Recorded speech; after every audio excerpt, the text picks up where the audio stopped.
Hey guys, Derek Pierce here, and today we are talking reputation management and how you could possibly be hurting your brand without even intentionally knowing it. Here's what's up. Today is a different search engine. Today is a different time frame. It's more than just building out content and links. Also, what matters is clicks as well as traffic as well as engagement. Google is monitoring all of these things. So what you have happen a lot of times is they've created a product or they have a brand or they own a company, you'll see that they will want to do a search to see what's out there, to see if there's anybody talking bad about them or anything like that. And rightfully so, I do the same thing. So often you will see people that do that. They'll go through, they'll do a search for it, and they comb through the results. They'll comb through the first page, they'll look at the second page, and they will comb through to find the negative stuff. And then often what they'll do is they'll click on it, and then they spend several minutes reading through all the bad stuff that people have said about their company.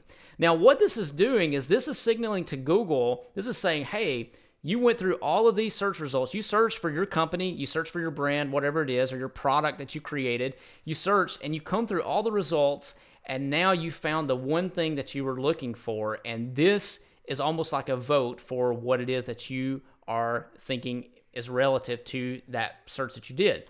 This is the last thing that you want to have happen. And so with Google, they're looking at all these things, and what's going to happen is that's going to actually reward the site that is talking bad about you.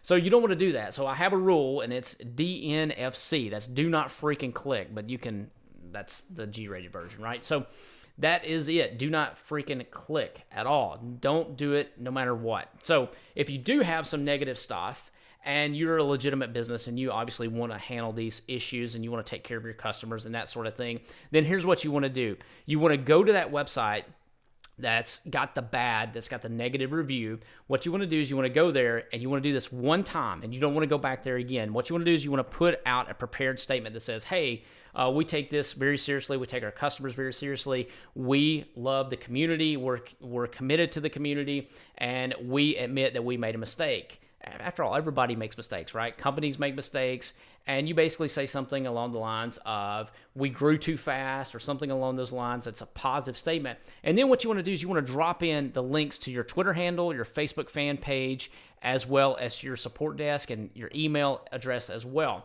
Now, what this is doing is you're putting in the links to your properties to help you rank for your name as well and for your product name.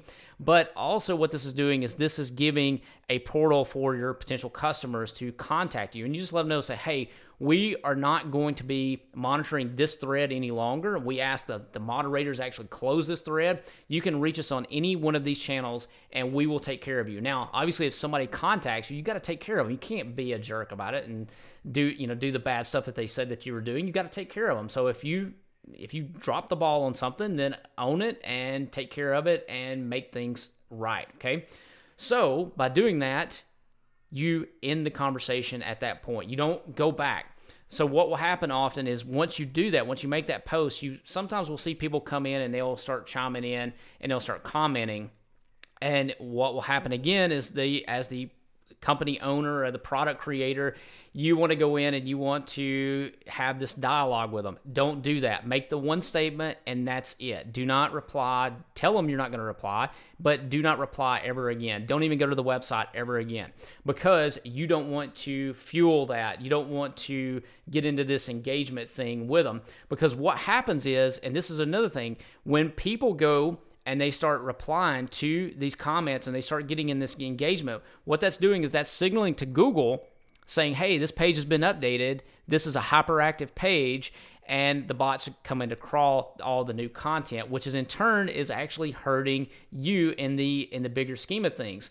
Now, something else that you want to really pay close attention to, and this is probably one of the most important things that I can share with you as it relates to reputation management, is do not continue to comment. And the reason why is because once you comment, there will be a notification. A lot of times these are built on forum softwares or forum scripts is what the platform is. So what that means to you and why that's important is whenever you make a comment on that, it's letting the original poster, the original creator of the post, know that there's been a reply or a comment made on that thread. And then often anybody that has subscribed to that thread or anybody that has left a comment on that thread is also getting notifications.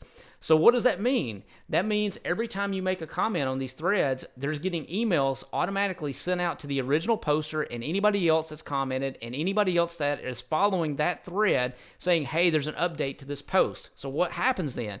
That thread will get instant traffic, and what's going to happen from that is Google will then end up rewarding that page even more, and also it's going to increase the likelihood that there's going to be more comments, and then that's going to notify the bots even more to come crawl the new content. It's going to make like this page is always being updated, making your job 10 times harder.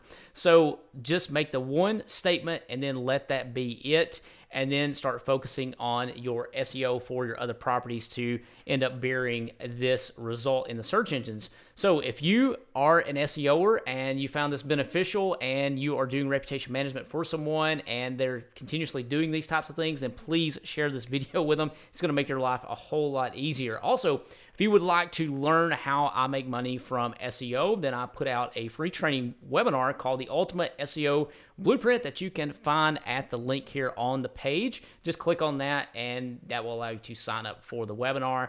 And last and not least, if you found this beneficial, then be sure to subscribe to my channel. I put out SEO, affiliate marketing, and how-to videos for digital marketers. And I look forward to seeing you in the next video.